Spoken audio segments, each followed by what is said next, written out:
Welcome again friends. आज बात करेंगे एक जांच की HLA-B27 टेस्ट की। ये खून में होने वाली जांच है। इसी को समझेंगे कि क्यों करवाई जाती है और इसके पॉजिटिव होने का क्या मतलब है। तो HLA-B27 इसका फुल फॉर्म होता है ह्यूमन ल्यूकोसाइट एंटीजन B27। एक तरीके का ये प्रोटीन है जो वाइट WBC होते हैं या वाइट ब्लड सेल्स होते हैं, WBC होते हैं, उनके सरफेस पे पाया जाता है और ये हमारे शरीर के इम्यून सिस्टम में बेसिकली इसका रोल होता है। तो अगर किसी का HLA पॉजिटिव आता है, जो ये जांच कराई जाती है, अगर पॉजिटिव आती है तो इसका ये मतलब होता है कि जो इम्यून सिस्टम है वो हमारे ही शरीर के हेल्दी सेल्स को अटैक करेगा, मारेगा।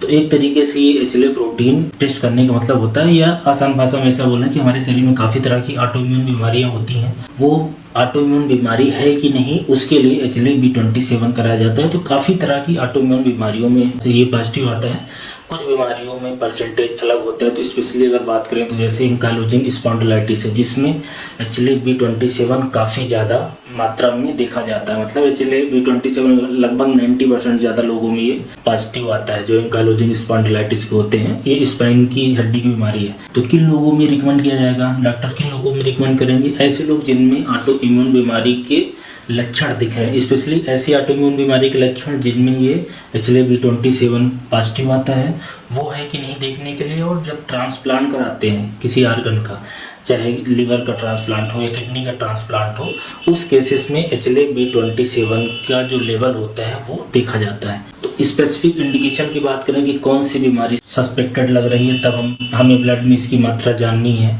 ये रिकमेंड किया जाता है। तो एक तो एंकाइलोजिंग स्पॉन्डिलाइटिस, जैसा कि मैंने बताया कि इसमें जो स्पाइनल कार्ड है, रीढ़ की हड्डी, उसमें दर्द होता है और उसमें इन्फ्लेमेशन होता है वहाँ पे हड्डी के अंदर, तो उसको देखने के लिए। इसके अलावा रिएक्टिव आर्थराइटिस है, ये भी एक कंडीशन है, यंग मेल में काफ़ी देखने को मिलती है, जिसमें हड्डियों में दर्द होना, हड्डियों में सूजन हो जाना, हड्डियाँ आपस में बेसिकली स्टिफ हो जाती है, तो जॉइंट्स होती है उसमें स्टिफनेस आ जाती है। इसके अलावा इंटीरियर यूवियाइटिस, ये आँख के अंदर अगर इन्फ्लेमेशन हो रहा है, ये भी ऑटोइम्यून बीमारी ही है। ऐसे जुवेनाइल रोमेटॉइड आर्थराइटिस, ये एक तरीके से आर्थराइटिस जो कि बच्चों में होती है। तो अगर इस तरह की बीमारी आपके डॉक्टर को सस्पेक्टेड लग रही है, उस केसेस में ये टेस्ट रिकमेंड किया जाता है। मतलब एक बीमारी के लिए कन्फर्मेटरी नहीं होता, ये टेस्ट ये जरूर बताता है कि आपको ऑटोइम्यून बीमारी है, कौन सी है। उसके लिए फिर और भी जांचें, लक्षण है, मरीज की हिस्ट्री वगैरह वो सब देखना है। तो इसमें जो सैंपल की बात करें तो इसमें ब्लड सैंपल दिया जाता है, ADTA वाला, मतलब ऐसा सैंपल जो कि जमा हुआ ना हो। और इसके अलावा और कोई दूसरी प्रिपरेशन की जरूरत नहीं है। इसको आप कभी भी करवा सकते हैं, कोई फास्टिंग रखने की या किसी तरीके का और परहेज करने की जरूरत नहीं है। तो ADTA में सैंपल चाहिए, क्योंकि WBC के ऊपर जो प्रोटीन है वो देखा जाता है।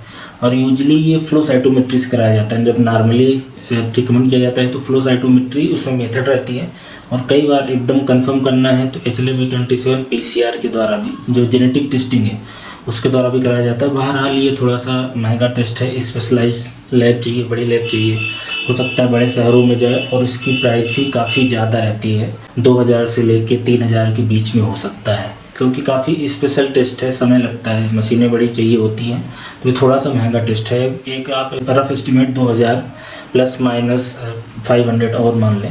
अब अगर रिजल्ट की बात करें कि अगर आपने ये टेस्ट कराया तो रिजल्ट क्या होना चाहिए, तो रिजल्ट ऐसा होना चाहिए कि आपने HLA-B27 कराया और ये आपके ब्लड में नहीं मिलना चाहिए। निगेटिव मतलब ठीक है, नॉर्मल है, निगेटिव मतलब सही है। लेकिन अगर पॉजिटिव हो जाता है, उसमें रिजल्ट में सिर्फ कोई मात्रा, कुछ ऐसी वैल्यू नहीं रहती है, सिर्फ पॉजिटिव निगेटिव लिखा रहता है। तो अगर निगेटिव है तो ठीक है, लेकिन अगर पॉजिटिव है तो इसका मतलब है कि जिस व्यक्ति को HLA-B27 पॉजिटिव आ गया, उनको किसी तरह की ऑटो इम्यून बीमारी है। अब वो स्पेशल ऑटो इम्यून बीमारी कौन सी है, उसका क्या नाम है, वो पता करने के लिए फिर और तरह के टेस्ट हैं, जैसे कि एक्सरे की जांच है, CT MRI की जांच, और मरीज़ के क्या लक्षण हैं, और दूसरे क्या वो हिस्ट्री दे रहे हैं। ये सब देखने के बाद कंफर्म होता है कि ये वाली ऑटो इम्यून इनको बीमारी है। तो HLA टेस्ट एक रफ एस्टिमेट देता है कि ऑटो इम्यून बीमारी है, कोई स्पेसिफिक बीमारी की तरफ वो इशारा नहीं करता है। तो ये एक महत्वपूर्ण बात है। हालांकि ऑटो इम्यून बीमारियाँ तो बहुत सारी होती हैं, लेकिन कुछ स्पेशल ऑटो इम्यून बीमारियों में ही पॉजिटिव आता है। और एक और इसमें बात आपको बताएं कि लगभग ये 5 से 7% जो हेल्दी पॉपुलेशन है वो भी पॉजिटिव रिजल्ट शो करती है। नॉर्मल पॉपुलेशन में भी पॉजिटिव आ जाता है, तो उनको कोई बीमारी नहीं है, फिर भी HLA-B27 पॉजिटिव आ गया। तो कहने का मतलब है कि अगर किसी को रिजल्ट पॉजिटिव आ जाए और लक्षण ना हो, तो हो सकता है उनको कोई ज़रूरी नहीं है कि हर बार 100% ऑटो इम्यून उनको कोई बीमारी है। हो सकता है ऑटो इम्यून बीमारी ऐसी हो जिसमें लक्षण ना आ रहा हो, बहुत हल्के किस्म की हो सकता है कि ऑटो इम्यून बीमारी ना भी हो। बहरहाल पॉजिटिव आया तो कौन कौन सी ऑटो इम्यून बीमारियाँ हो सकती हैं? तो पहली तो है एंकाइलोजिंग स्पॉन्डिलाइटिस। ये एक तरीके का इन्फ्लेमेशन है स्पाइन के अंदर हो जाता है, जिसमें 90 से 95% जो मरीज है उसमें HLA-B27 पॉजिटिव आता है। तो ये स्पाइनल कॉर्ड रीढ़ की हड्डी की इन्फ्लेमेटरी कंडीशन है। इसके अलावा एक रीटर सिंड्रोम होता है जिसमें 80% केसेस में ये पॉजिटिव मिलेगा। इसके अलावा आँख में एंटीरियर यूवियाइटिस में भी काफ़ी परसेंटेज लोगों में ये पॉजिटिव देखने को मिलता है। इसके अलावा सेप्टिक अर्थराइटिस है, घुटनों के अंदर अर्थराइटिस है। और ग्रेव्स डिजीज, ये थायराइड के अंदर एक कंडीशन है ऑटो इम्यून जिसमें भी ये पॉजिटिव मिलता है। और क्रोनिक एक्टिव हिपेटाइटिस है, उसमें पॉजिटिव देखने को मिलेगा। मल्टीपल स्क्लेरोसिस, एक ये भी ऑटो इम्यून बीमारी है। मायस्थेनिया ग्रेविस भी एक जॉइंट्स की ऑटो इम्यून बीमारी है। सोरियासिस है, जुवेनाइल रूमेटॉइड आर्थराइटिस है।